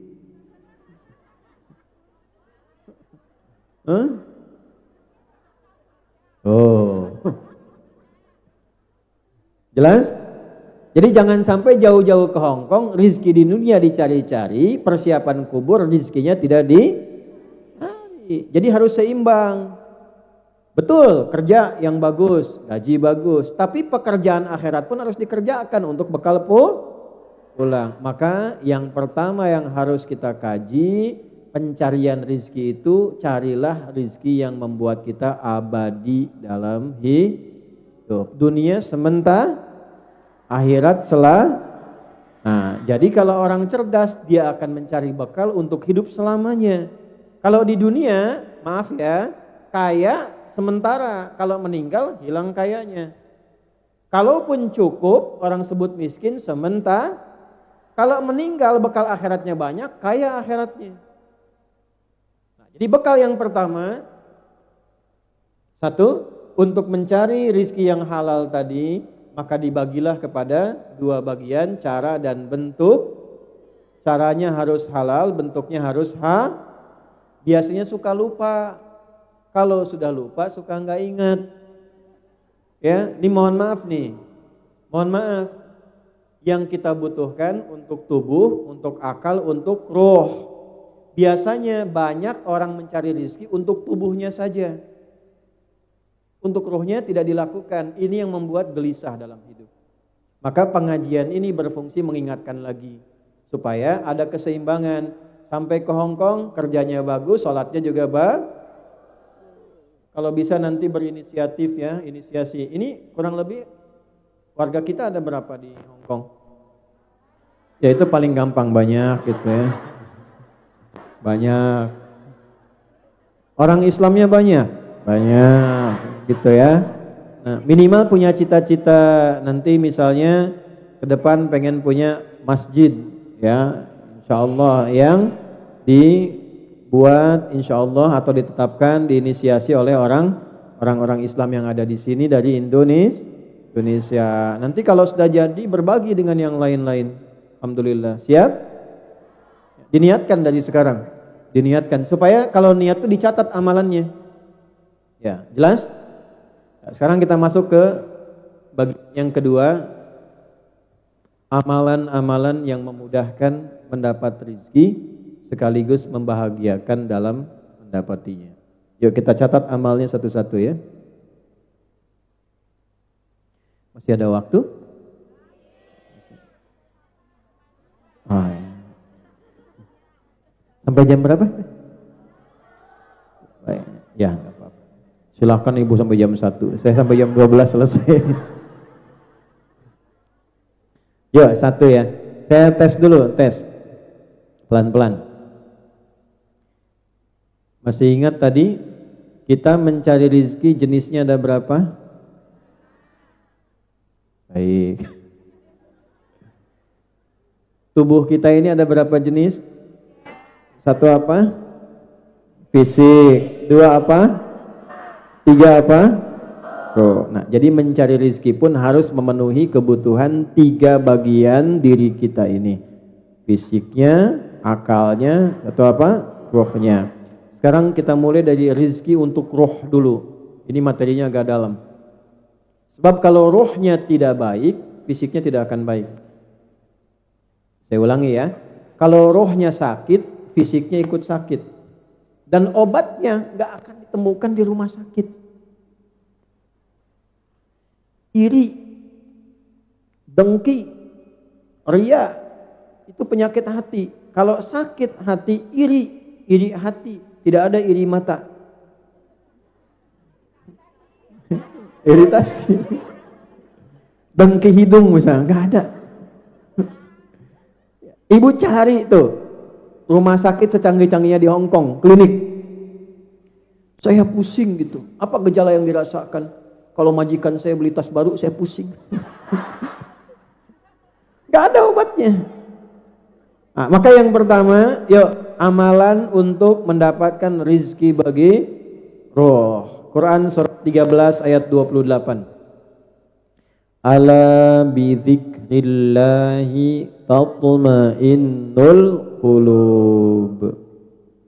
Yakinkan pada hatimu yang paling dalam, dengan banyak berzikir kepada Allah akan memberikan ketenangan pada hatimu. Jadi rizki yang paling tinggi untuk roh, untuk kolbu kita adalah ketenangan. Tadi yang pertama ditulis. Rizki pertama untuk kebutuhan kolbu, yaitu ini langsung Allah yang sampaikan. Ini intinya. Ala wa inna fil jasadi mudghatan idza salahat salahal jasadu kulluhu wa idza fasadat fasadal jasadu kulluhu ala wa hiyal qalb. Ada inti kehidupan manusia, kalau itu tenang yang lain baik semua. Kalau ini enggak tenang, rusak kolbunya, maka semua tubuhnya pun akan rusak. Di sini intinya.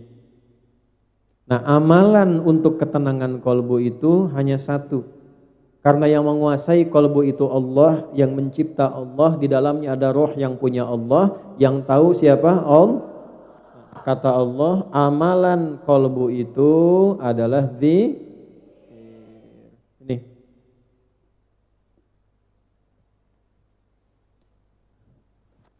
Jadi orang yang sering berzikir, orang yang senang berzikir, sesungguhnya dia mendapatkan rizki langsung dari Allah untuk ketenangan jiwanya. Baik, pelan-pelan.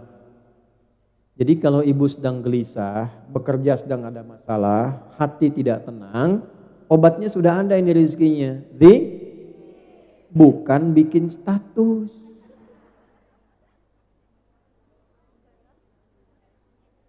Buka Instagram. Ih, nggak nyangka ya. Nah, itu sedang nyangka. Orang yang bilang nggak nyangka sedang ya,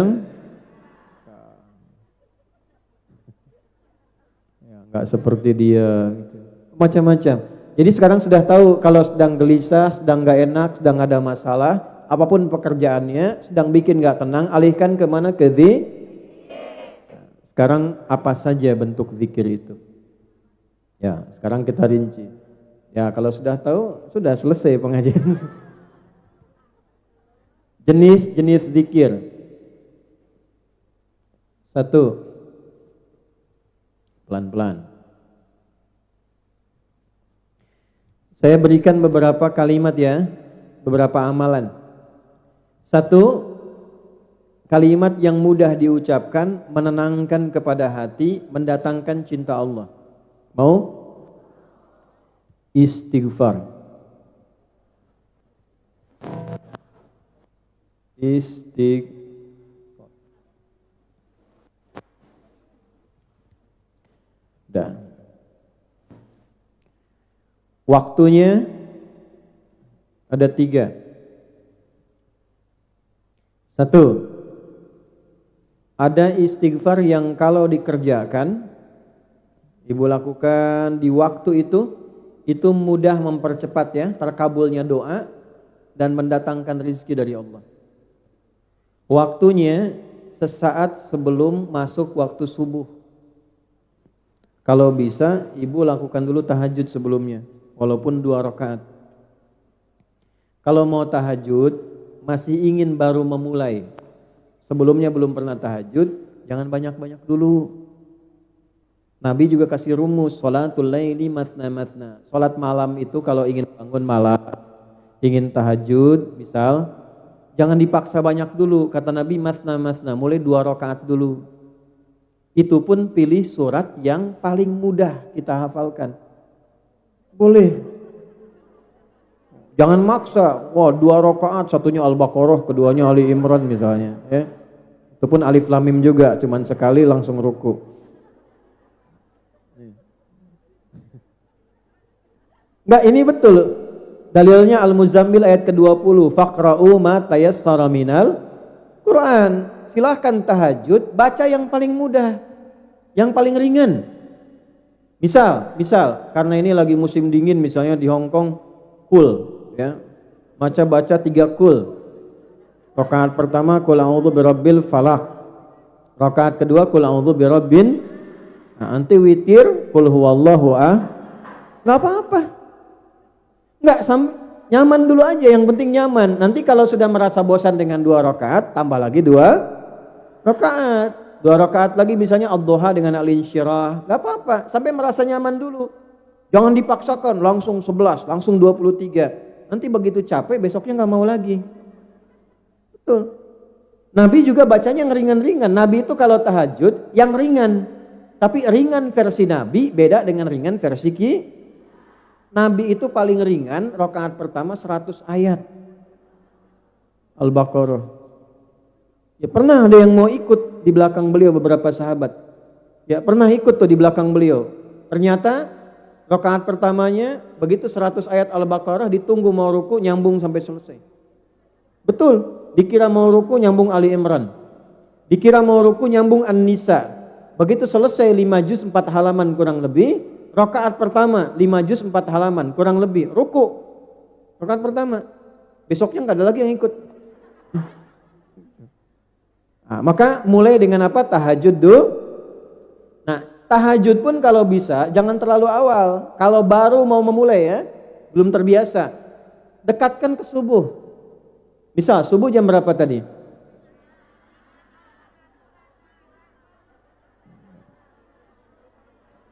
Sudah nggak usah musyawarah, sudah ya. Terjadi perbedaan pendapat di sini tentang waktu sholat subuh. Karena ini bukan berasal dari daerah yang sama mungkin kan. Intinya ya 5:30 kurang lah gitu ya. Ya, iqamatnya kan di sini 6.20 kalau di sini. Ya, kita ambil misalnya 5.30. Ibu bangun misalnya jam 5 kurang seperempat. Udah siap-siap, bersih-bersih, rapi-rapi, jam 5 sholat, 2 rakaat sampai witir. Sampai 5 seperempat, 15 menit sebelum subuh, itu namanya waktu sahar. Saharun. Amalan yang dikerjakan saat sahar namanya sahur. Sebentar, jangan komentar dulu. Ibu like aja, jangan komen. Lihat sini, amalan yang dikerjakan di waktu sahar namanya apa?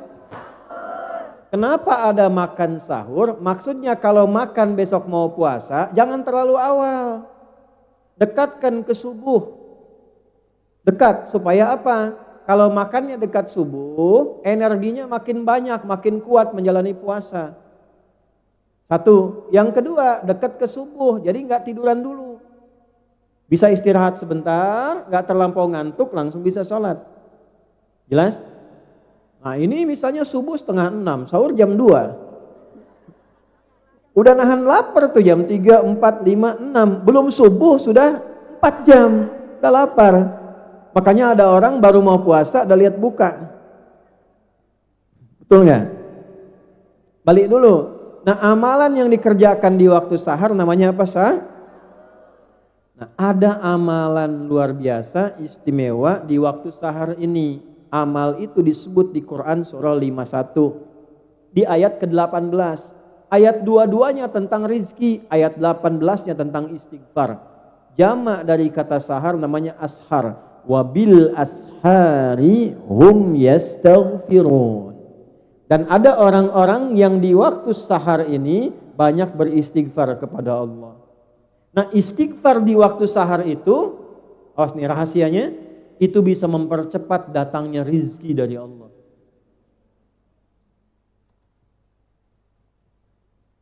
Sudah? Jadi ayat 18-nya tentang istighfar, ayat 22-nya tentang rizki. Jadi kalau bisa, ya malamnya bangun dulu, tadi jam 5 kurang seperempat, jam 5-nya sholat walaupun 2 rakaat. Setelah itu witir, istighfar. Apa kalimat istighfarnya? Bacaannya apa? Ya, sebentar. Kalau mau singkat, satu aja. Astaghfirullahaladzim. Astaghfirullahaladzim. Astaghfirullahaladzim. Sudah? Kalau ingin istighfarnya itu sekaligus menggugurkan dosa, diampuni dosa-dosa yang sebelumnya pernah dikerjakan. Nih ada ijazahnya langsung dari Nabi nih. Astaghfirullahaladzim alladzi la ilaha illa huwal hayyul qayyum wa atubu. Bagus. Itu ya. Kalau bisa astaghfirullahaladzim alladzi la ilaha illa huwal hayyul qayyum wa atubu ilaih. Jelas? Baca itu sampai datang waktu di alarm aja. Kasih alarmnya azan misalnya, karena kan jarang terdengar sampai ke rumah kan? Baik. Enggak ada azan kan? Dan ibu enggak harus azan sendiri. Pakai aja suara alarm pas jam sekian azan. Berhenti, siap-siap waktu Coba mulai praktekkan. Lagi sudah masuk bulan Rajab nih, praktekin. Ya, siap? Nah, nanti lihat setelah itu perbedaannya seperti apa. Yang kedua, ada istighfar yang dilakukan saat berbuat salah. Nanti dalilnya Quran surat Nuh ayat 10. Faqultu astaghfiru rabbakum innahu kana ghaffara. Tuh lihat setelah itu, yursilis samaa 'alaikum midrara wa yumdidkum, melipat gandakan harta. Istighfar. Jadi kalau sedang salah, langsung istighfar. Salah lihat, istighfar, astagfirullah. Ya, yang bapak-bapak biasanya nih. Luar jalan, lagi musim panas tuh, astagfirullah. Astagfirullah tuh langsung paling ya, astagfirullah. Astagfirullah. Nah itu dibalas oleh Allah, diperintahkan malaikat catat, ganti dengan rizki. Jadi berpaling dari yang salah diberikan yang soleh. Dan ternyata tambahannya ditambahkan rezeki oleh Allah. Itu rahasianya tuh. Jadi istighfar, taubat dari kesalahan, taubat dari dosa, itu mendatangkan ampunan sekaligus pemberian rezeki. Nah, 1 istighfar menjelang 2 istighfar saat berbuat 3 istighfar dalam setiap kesempatan. Tidak dibatasi waktu. Misal nunggu ustadz kajian banyak istighfar, astagfirullah, astagfirullah, astagfirullah. Di jalan perjalanan istighfar, astagfirullah, astagfirullah, astagfirullah. Yang ketiga ini yang paling dahsyat. Kalau sudah terbiasa pada yang ketiga, maka datanglah cinta Allah. Itu Bu, kalau Allah sudah cinta, belum minta sudah dikasih. Ibu kalau ada anak yang sangat dicintai, dikasih apa aja kan? Belum minta sudah diberi kan? Itu kalau ada hamba Allah rajin istighfar, tanpa batas, tanpa waktu, jangankan meminta, sebelum minta yang dia butuhkan Allah kirimkan. Jadi ada, sekaligus saya tutup sebentar, ada satu orang pembuat roti, dia rajin istighfar, bikin roti istighfar, bikin adonan istighfar, istighfar terus kan. Tiba-tiba ada seorang ulama besar sekali, namanya Imam Ahmad bin Hanbal. Ada yang menyebut Imam Hasan al-Basri, tapi semua orang sepakat ulama, hanya beda tentang siapa namanya. Intinya ulama besar ini tiba-tiba datang ke daerahnya, pengen datang aja, karena capek, lelah, singgah di masjid Bu. Begitu tiduran, ya di situ viral, ulama besar viral, tapi nggak pernah lihat orangnya. Karena dulu kan nggak ada YouTube, nggak ada Facebook, nggak ada Instagram, ya, nggak ada TV. Jadi tahu namanya, tapi tidak pernah lihat orang. Begitu kemudian beliau sedang rebahan di dalam masjid, itu diusir oleh marbotnya. Kamu nggak boleh rebahan di sini. Padahal marbot itu dengar ulama besar, tapi belum telah lihat orang. Dan ulama ini saking tawadunya, nggak bilang, saya ini ulama besar loh, gitu enggak. Keluar, tiduran di luar, di pelataran masjid, diusir juga, nggak boleh di sini, keluar. Roh, katanya, roh. Ya, roh itu bahasa tertinggi. Kalau orang marah, orang Arab minta pergi, pertama idhab,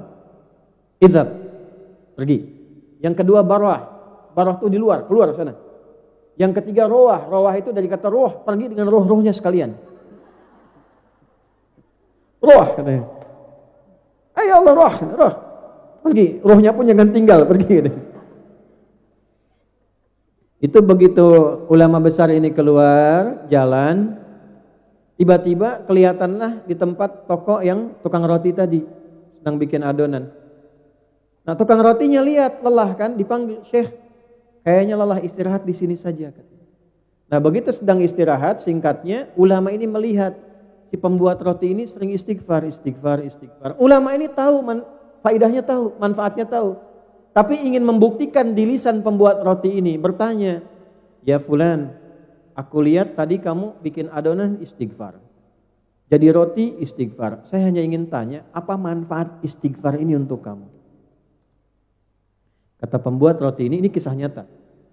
Wallahi demi Allah, tidak pernah saya membiasakan istighfar ini kecuali Allah selalu mengabulkan doa saya.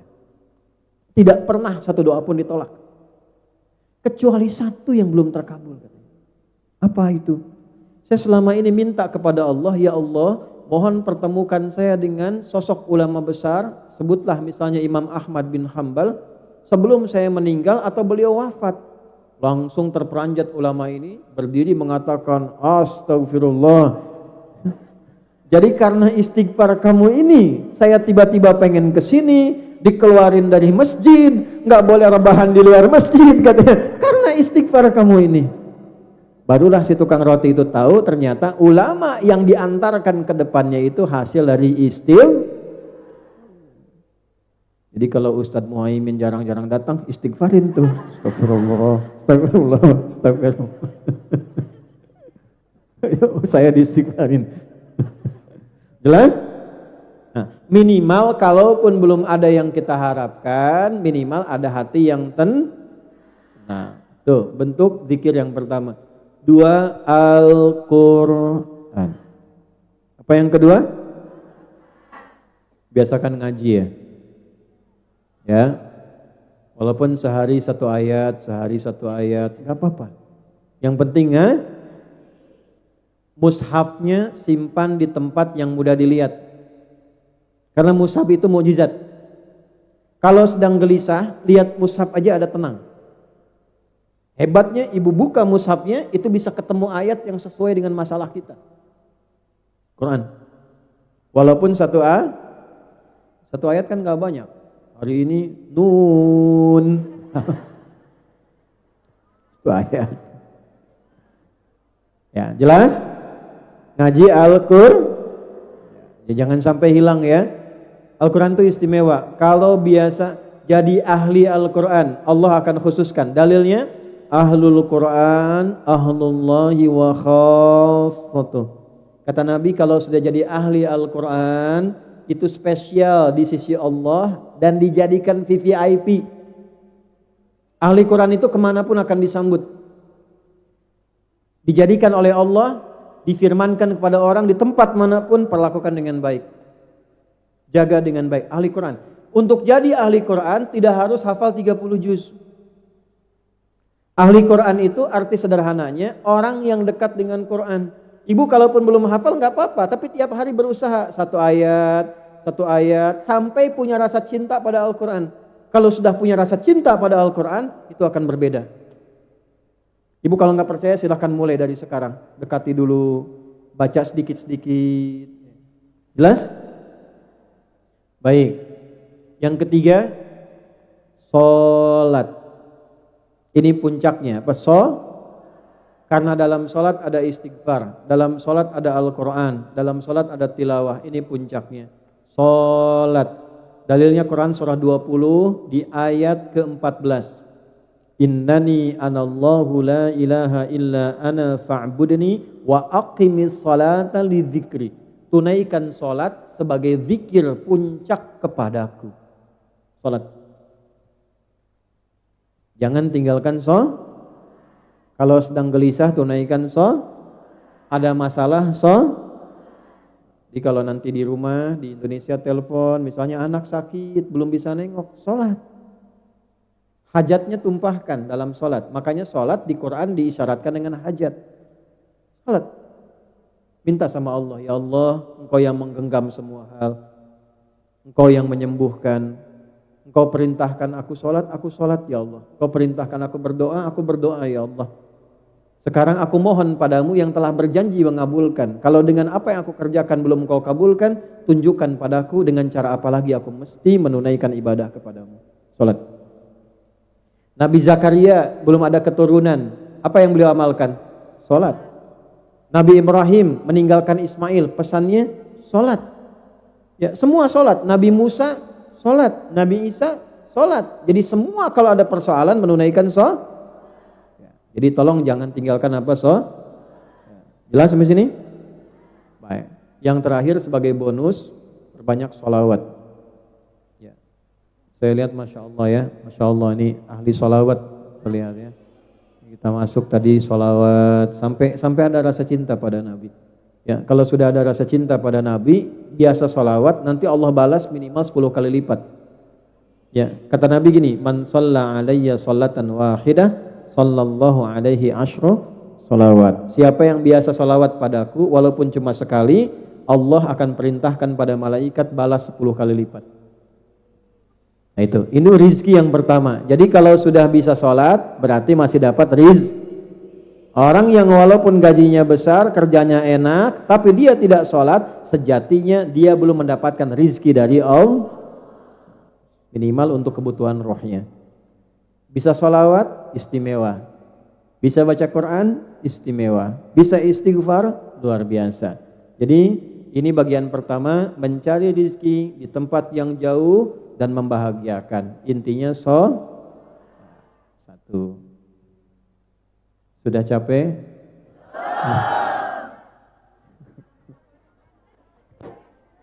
7 menit lagi ya. Zuhur jam berapa zuhur? Jam 1. Masih ada waktu ya. Maksud saya 7 menit kita jeda dulu, tanya jawab. Ya. Saya tanya, Ibu jawab. Untuk memastikan yang saya sampaikan Ibu paham tidak? Ya.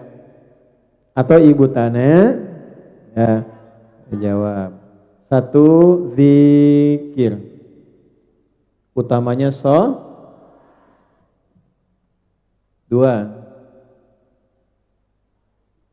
Sudah. Mencari rizki untuk akal. Ini harus berfungsi. Ini agak dalam Bu ilmunya ya. Kalau akalnya bekerja, nanti fisiknya mudah tugasnya. Dimanapun Ibu bekerja. Kalau ilmunya nambah, nanti kerja fisiknya ringan. Apa amalan untuk rizkinya akal? Yang pertama, rajin baca. Ya, rajin baca. Apa saja yang bermanfaat? Tugas Ibu apa misalnya? Oh, saya di rumah nih tugasnya sebagai asisten. Ada enggak sahabat-sahabat Nabi yang pernah jadi asisten? Ada. Siapa contohnya? Ya, coba angkat tangan. Siapa? Sahabat Nabi yang pernah jadi asisten. Bilal. Siapa lagi? Ali bin Thalib. Siapa lagi? Terus Anas. Coba angkat tangan. Sudah, ini serius nih. Dapat hadiah nih. Udah waktu habis deh. Pendek sekali nih. Baru mau nyebut umur waktunya habis. Nih, saya kasih satu aja. Asisten Nabi itu ada yang anak-anak remaja ada. Ada yang dewasa ada. Di antara yang dewasa itu ada yang namanya Anas bin Malik. Itu dari remaja sampai dewasa, kurang lebih 20 tahun mengasisteni Nabi. Tahu nggak apa yang terjadi? Anas ini punya ibu namanya Malikah. Pelan-pelan ya. Ibunya siapa namanya? Single parent. Datang ke Nabi mengatakan, "Ya Rasulullah, saya punya anak cekatan nih. Bisa jadi asisten Nabi." Oleh Nabi diangkat jadi asisten. Jadi asisten Nabi selama 20 tahun. Didoakan oleh Nabi, umurnya panjang, hartanya berlimpah. Sepeninggal Nabi termasuk jadi sahabat yang kaya, orang kaya, umurnya panjang, keturunannya banyak. Anda bayangkan? Kebayang tidak? Tidak, saking dahsyatnya itu. Ya, tugas asisten jadi asisten rumah tangganya Nabi selama 20 tahun, sepeninggal Nabi, termasuk jadi orang paling kaya, umurnya panjang lewat 100 tahun, keluarganya sejahtera. Nah, apa yang dikerjakan oleh Anas ini? Beliau menghidupkan akalnya, belajar dari keistimewaan Nabi. Jadi kalau ada ibu yang bertugas misal ya, di rumah tertentu, atau di kantor tertentu, di pabrik tertentu, jangan hanya mengerjakan tiap hari begitu, belajar juga apa sih profesi dari majikan saya ini. Ya, pelajari kegiatannya, pelajari misalnya ilmunya sedikit-sedikit dengan bertanya, nggak apa-apa, nanya aja. Sambil mengerjakan apa yang dikerjakan, nanya pelan-pelan. Nanti tanpa disadari, setahun itu punya pengetahuan yang cukup meningkat, bakatnya naik. Sudah paham apa yang harus dikerjakan. Nah, kalau akalnya itu meningkat, biasanya pekerjaan fisiknya jadi berkurang. Atau yang kedua, minimal baca. Ya, baca apa aja, baca supaya pengetahuan meningkat. Apa yang dibaca, yang kita butuhkan. Misal, tinggal nih di Hong Kong, baca peraturan-peraturan di Hong Kong, tempat-tempat di Hong Kong dan sebagainya. Jadi kalau misalnya ada nih koleganya majikan dari luar datang, Anda bisa cerita, ini ada tempat bagus di sini begini. Kalau yang di sini tempatnya begini, aturan di sini begini. Itu ketika pengetahuan kita makin banyak, derajat kita makin meningkat. Ya cukup dengan amin, baca. Yarfa'illahu alladhina amanu minkum walladhina utul ilma. Tambah pengetahuannya, tambah ilmunya. Ibu tinggal misalnya puluhan tahun, belasan tahun, atau bertahun-tahun di Hong Kong, tapi nggak kenal daerah Hong Kong. Kenali dulu. Tak kenal maka ta'aruf. Tidak harus selalu sayang. Ibu kenal suami tetangga kan tidak langsung sayang, itu kan nggak boleh. Ta'aruf, kenali. Ta'aruf tuh kenali, ya. Jelas? Di akal itu rizki akal dengan ilmu. Ilmu diraih dengan membaca dan pengalaman. Yang kedua ilmu. Tambah belajar. Ya. Di masjid ada pengajian, datang, belajar. Bahas, jangan tinggi-tinggi bahasnya. Fikih sekitar yang dibutuhkan saja. Pekerjaan ibu apa? Kerjasama dengan panitia pengajian, undang ustadz-ustadz menjelaskan yang ibu butuhkan. Jangan bahas tinggi-tinggi. Oh, ini kerja udah jauh-jauh ke sini, pekerjaan bahas tentang kepemimpinan, kejauhan. Kejauhan. Ya, misalnya tinggal di minoritas, menjaga waktu sholat, bergaul dengan tetangga yang non-muslim seperti apa yang baik, gitu ya. Jelas? 3, masuk pada yang fisik nih. Amalannya apa nih yang ilmu? 1 doanya saya coba ajarkan doa dari Al-Quran ya. Ini ijazahnya. Singkat saja.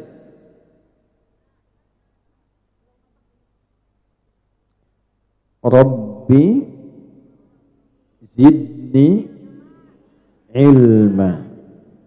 Sudah? Rabbi zidni ilma. Sampai situ dulu ya. Wa qur rabbi zidni ilma. Itu aja. Rabbi zidni ilman. Rabbi zidni ilman. Kalau mau ngaji, baca itu dulu. Rabbi zidni ilma. Kalau mau tambahkan warzuqni. Ya Allah, tambahkan padaku selalu pengetahuan dan berikan kemampuan untuk memahami. Karena ada yang nambah ilmu tapi tidak paham. Itu bahaya. Pelan-pelan. Jadi yang kedua, rizkinya akal itu dengan Jadi selama di Hong Kong pelajari tempat-tempat, ibu catat. Tempat ini ada ini, beli ini ada di sini. Nanti kapan-kapan misalnya ada tamu, ada siapa, atau ada kolega dari tuan rumah, nanya-nanya, ditanya, kita nggak kaku, tahu. Jelas? Nah, itu kalau sudah seperti itu, dianggapnya level kita naik nantinya. Nah kalau sudah naik pengetahuan banyak, ibu bisa mencari tempat yang lebih lagi yang sesuai dengan pengetahuannya. Rizkinya pun akan otomatis naik. Jelas sampai sini? Kalau bukan ibu, siapkan anak-anaknya. Anda boleh bekerja apapun, tapi siapkan anak memiliki derajat yang lebih tinggi dari orang tuanya. Jangan sampai anak putus sekolah. Kalau bisa sekolahkan yang tinggi, sampai sarjana, sampai lulus, itu ada kebanggaan luar biasa. Ya. 3. Rizki yang sifatnya fisik ini.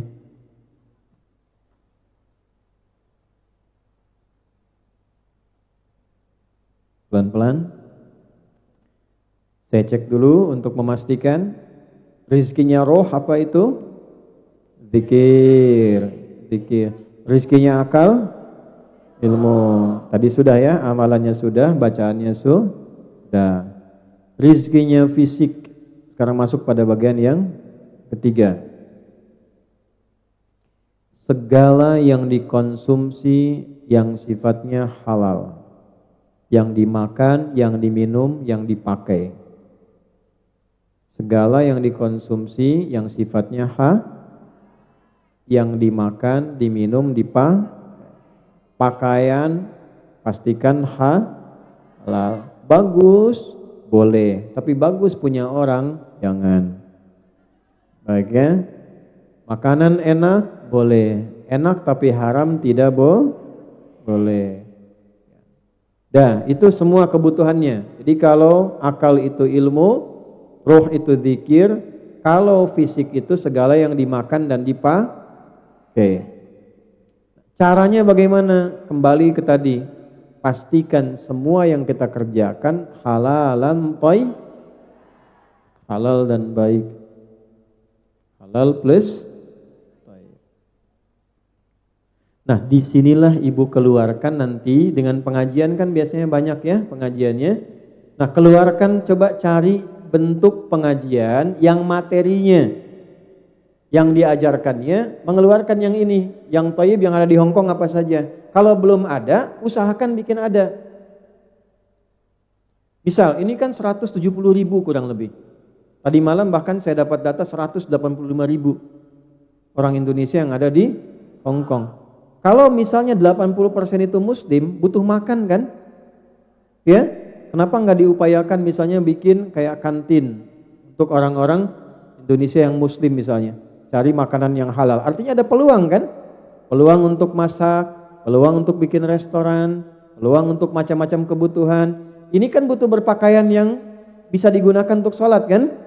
Berarti ada peluang kan? Peluang untuk jual pakaian yang baik, yang syar'i dan sebagainya. Ada perangkat-perangkat yang bisa digunakan. Nah, itu apa yang bisa dilakukan? Kalau tidak dengan komunitas ini, bisa berkomunikasi dengan yang Hong Kongnya siapa? Bekerja sama dan sebagainya. Nah, di luar itu, hal-hal yang umum silahkan cari. Ya, dicek. Makanya tadi saya katakan yang nomor 2 itu, kenali di sini mana saja pekerjaan yang halal, mana saja pekerjaan yang thayyib. Ada yang sifatnya halal tapi belum tentu thayyib. Ada yang thayyib tapi belum tentu maka dicari halalan thayyib. Jelas sampai sini? Nah, ini ya. Ini sudah saya terangkan tadi cara mencarinya. Kalau 3 ini digabungkan, maka hasilnya luar biasa. Ya, bekerjanya halal, thayyib, salatnya iya, zikirnya iya, ngajinya iya, belajarnya iya. Maka disinilah bertemu janji Allah di Quran surah Al-Mujadalah surah 58 di ayat yang ke-11. Yarfa'illahu alladhina amanu minkum walladhina utul ilma darajat. Allah akan angkat derajat, status, tanpa ibu harus update status. Mau di Facebook, mau di Instagram, mau dimanapun. Allah yang update langsung, diangkat statusnya sepanjang syarat ini terpenuhi. Imannya dijaga, ilmunya bertambah. 2 ini dipakai mencari rezeki, maka kebahagiaan itu tidak harus dikejar, dia akan datang dengan sendirinya. Ya kan? Jadi mulai hari ini Anda bisa buat status bahagia itu sederhana ketika aku kenal Allah. Nah, ya. Kan orang banyak bahagia itu sederhana, bisa minum teh di atas gunung Rinjani, ya kan? Naiknya aja susah gitu kan? Bahagia itu sederhana, bisa makan nasi uduk di atas menara Hong Kong, ya kan? Datangnya jauh.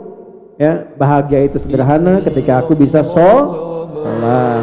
Bahagia itu sederhana ketika lisanku bisa berzikir. Bahagia itu sederhana ketika pekerjaanku halal dan thayyib. Maka silahkan rasakan bedanya, bedakan rasanya dan pasti terasa.